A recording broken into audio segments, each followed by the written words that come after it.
দুদক সহ দুর্নীতি প্রতিরোধে দায়িত্বপ্রাপ্ত সংস্থাগুলো জনগণের প্রত্যাশা পূরণে ব্যর্থ হওয়ায় এসবে সংস্কার আনার দাবি জানিয়েছেন টিআইবি নির্বাহী পরিচালক ডক্টর ইফতেখারুজ্জামান। এসব প্রতিষ্ঠানে দলীয়করণ করে অকার্যকর করে রাখা হয়েছিল বলেও মন্তব্য করেন তিনি। আর যারা দুদককে নখ ও দন্তহীন করে রেখেছিল তাদের বিচারের দাবি করেছেন ডিবেট ফর ডেমোক্রেসির চেয়ারম্যান হাসান আহমেদ চৌধুরী কিরণ। এটিএন বাংলার ছায়া সংসদ বিতর্ক প্রতিযোগিতায় এসব বলেন তারা। মিজান শাহজাহানের রিপোর্ট। এফডিসিতে প্রাতিষ্ঠানিক নজরদারি অপেক্ষা ব্যক্তি সচেতনতায় দুর্নীতি প্রতিরোধ করতে পারে শীর্ষক ছায়া সংসদের আয়োজন করে ডিবেট ফর ডেমোক্রেসি। এতে সরকারি দল হিসাবে অংশ নেয় স্টেট ইউনিভার্সিটি অব বাংলাদেশ আর বিরোধী দল Bangladesh university of business and technology.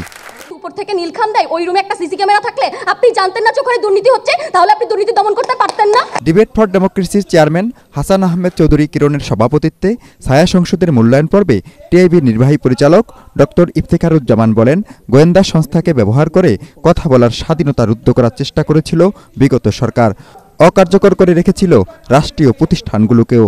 ক্ষমতার অপব্যবহার মাধ্যমে দুর্নীতি করে নিজেদের অর্থ সম্পদের বিকাশটাকে সর্বোচ্চ থেকে শুরু করে সর্বনিম্ন পর্যায় পর্যন্ত প্রাতিষ্ঠানিক রূপ দেওয়া হয়েছে। গোয়েন্দা সংস্থা নামক যে প্রতিষ্ঠানগুলো আছে, একাধিক প্রতিষ্ঠান, সেগুলোকে ব্যবহার করে মানুষের বাক স্বাধীনতা খর্ব করা থেকে শুরু করে দুর্নীতির বিরুদ্ধে কথা বলা, দুর্নীতির প্রতিবেদন প্রকাশ করা, এগুলো অপরাধে রূপান্তর করা হয়েছিল।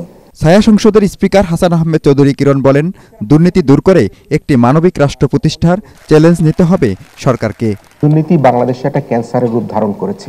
এই ক্যান্সার অপসারণের প্রক্রিয়া ইতিমধ্যে আমরা দেখেছি অন্তর্বর্তীকালীন সরকার তারা শুরু করেছে, কিন্তু এই ক্যান্সার অপসারণ প্রক্রিয়া যে কত দূর হবে, কতদিন লাগবে, সেটি কিন্তু এখন আমাদেরকে একটা প্রশ্নবোধক চিহ্ন তৈরি করেছে। দুর্নীতি দমন কমিশন দেখা গেছে যে বিরোধী রাজনৈতিক মতের দলের লোকদেরকে নিষ্পেষিত করবার জন্য তাদেরকে দুদকের বারান্দায়, কোর্টের বারান্দায় তাদেরকে বারবার নিয়ে হাজির করেছে, অথচ প্রকৃতি অপরাধীদেরকে, যাদের অপরাধের কথা এখন আমরা শুনতে পাচ্ছি এই স্বৈরাচার সরকার পতনের পর, আওয়ামী লীগ সরকার পতনের পর, সেই প্রকৃত অপরাধীদেরকে একটাবারও কিন্তু দুর্নীতির কাঠগড়ায় আমরা এই দুদকে গিয়ে দাঁড়াতে দেখিনি। আয় বৈষম্য দূর করে মানুষের সমান অধিকার নিশ্চিতের তাগিদ দেন হাসান আহমেদ চৌধুরী কিরণ।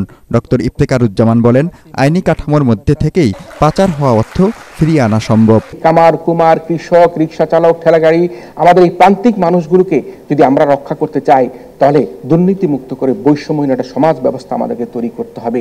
আমাদেরকে মনে রাখতে হবে, বাংলাদেশে এখন যেরকম অবস্থা চলছে, আয় বৈষম্য যেভাবে চলছে, মুদ্রাস্ফীতি, মূল্যস্ফীতি যেভাবে চলছে, যদি এভাবে চলতে থাকে তাহলে কিন্তু আমরা আমাদের সাধারণ মানুষকে স্বস্তি দেওয়ার জন্য যে বৈষম্য বিরোধী আন্দোলনের মাধ্যমে ছাত্র জনতা যে বিজয় অর্জন করেছে, সেই বিজয়কে আমরা ধরে রাখতে পারবো না। জাতিসংঘের আন্তর্জাতিক দুর্নীতি বিরোধী কনভেনশন, সেটির সহায়তায় যে দেশগুলোতে অর্থ পাচার হয়েছে তাদের সাথে পারস্পরিক আইনি সহায়তা চুক্তির মাধ্যমে পাচারকৃত অর্থ ফেরত আনা সম্ভব।